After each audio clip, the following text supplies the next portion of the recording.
What's up, it's Tony back with another episode of the It's Tony podcast, and today I'm speaking about the WNBA playoffs. Last night, the Indiana Fever played the Connecticut Sun, and the Sun won.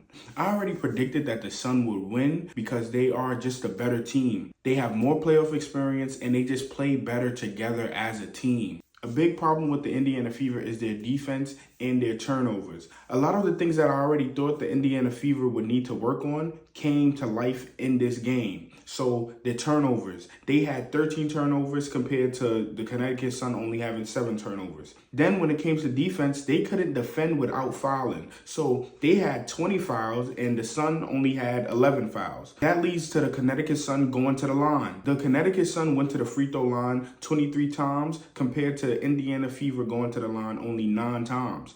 It just showed that the Connecticut Sun played better defense without fouling. And it just highlighted how bad the Fever were at playing defense, because every time they were playing defense, they were hacking. They were fouling Connecticut Suns players all night. And that had a lot to do with them losing this game. Well, most of the game, it was a close game between the Sun and the Fever. Indiana's big three, Aaliyah Boston, Kelsey Mitchell, and Caitlin Clark, they all showed up today and they played pretty well. Aaliyah had a double-double with 16 points and 19 rebounds. Kelsey Mitchell had 17 points. And Caitlin Clark had 25 points, 9 assists, and 6 rebounds. As for the Connecticut Sun, they got a lot of points from a bunch of different people. DeWanna Bonner had 15 points. AT had 19 points, 13 assists, and 5 rebounds. Marina Mabrey had 17 points and 6 assists. Carrington helped them out with 10 points and 2 steals. Veronica Burton off of the bench helped them with 10 points. So they were getting a bunch of points from their whole team, compared to the Indiana Fever, where they didn't get a lot of production outside of the big three of Aaliyah Boston, Caitlin Clark, and Kelsey Mitchell. A bigger part of why Indiana lost this game is because the coaching is bad and because they don't have no offensive identity outside of running a fast break and Caitlin Clark passing it to everybody and shooting threes. They don't have no specific offensive identity, and that is what hurt them in this game. The last minute of this game emphasized that the most. After going down 77-81 because Caitlin Clark and Kelsey Mitchell had poor communication on the defensive side, they go to the offensive side. They inbound the ball, and they do a quick three with 45 seconds left on the clock. Cole trying to get it in, finds Mitchell.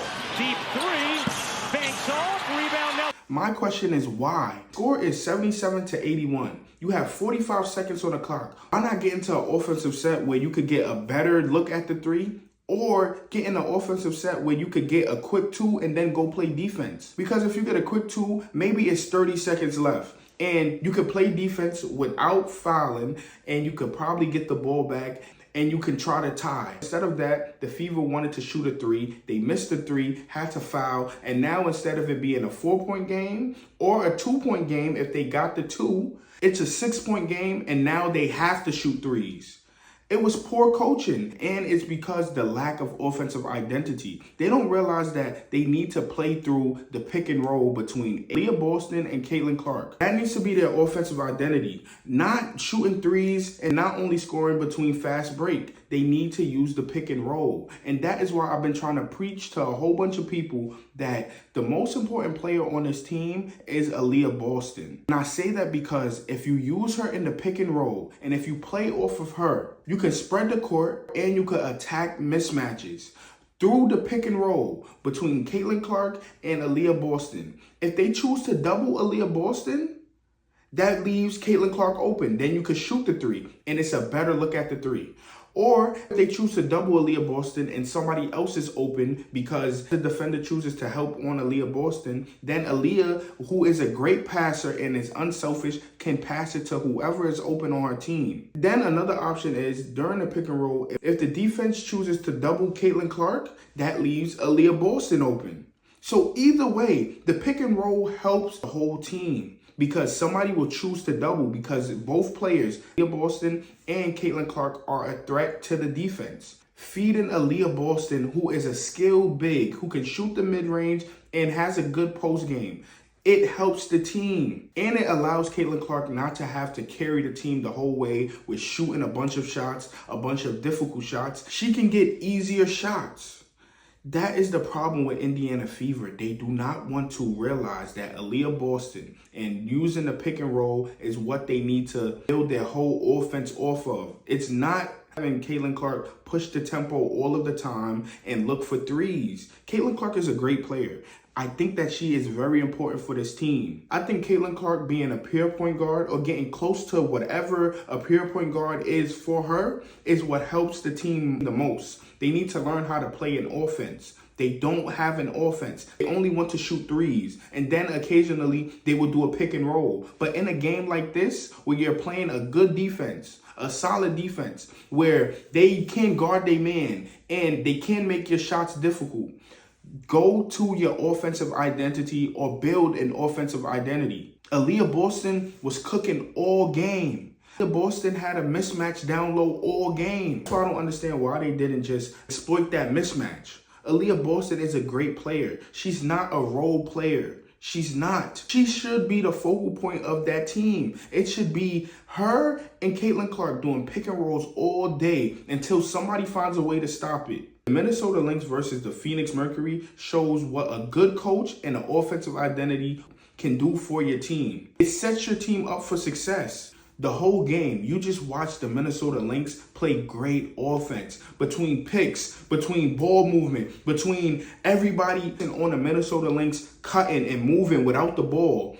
That whole game, you seen the Minnesota Lynx terrorize the Phoenix Mercury. The Phoenix Mercury defense is terrible. They're not disciplined enough to stay connected to their man.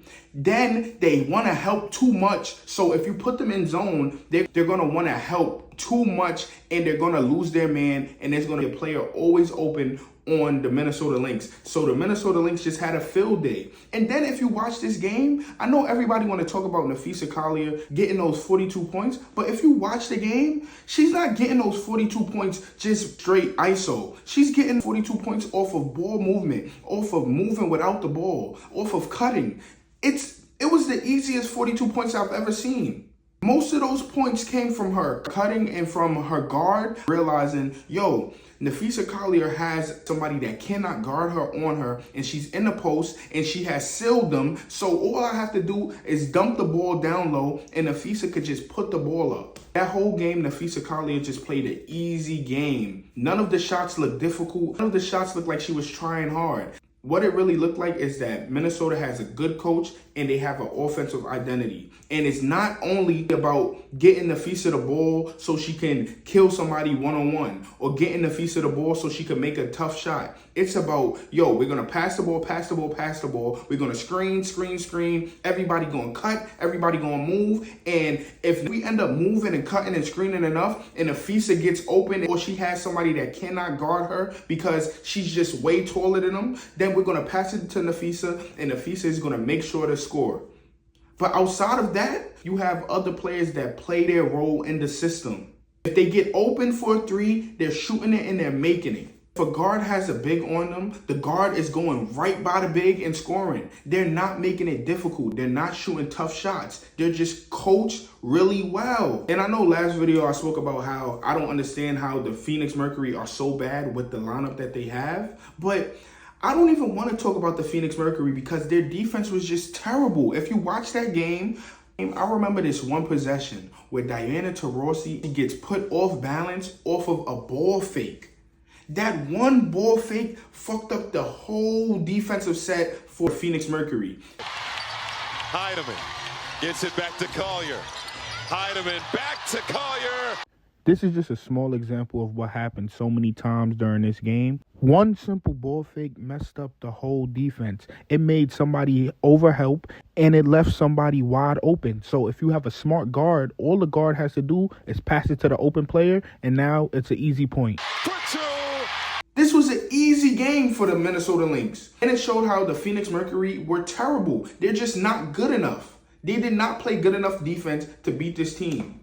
There's no team in the league that can beat the Minnesota Lynx if you play bad defense. But the good thing is, the last 4 teams in the playoffs, they all play good defense. So now, the Minnesota Lynx will play the Connecticut Sun, both veteran teams with a bunch of playoff experience, and both teams play defense. So now, this is going to be a good series. The Minnesota Lynx versus the Connecticut Sun is going to be a great series. I don't know how these games are going to go, but I think I am edging the Connecticut Sun to win. But I've been wrong before because I slept on the Minnesota Lynx.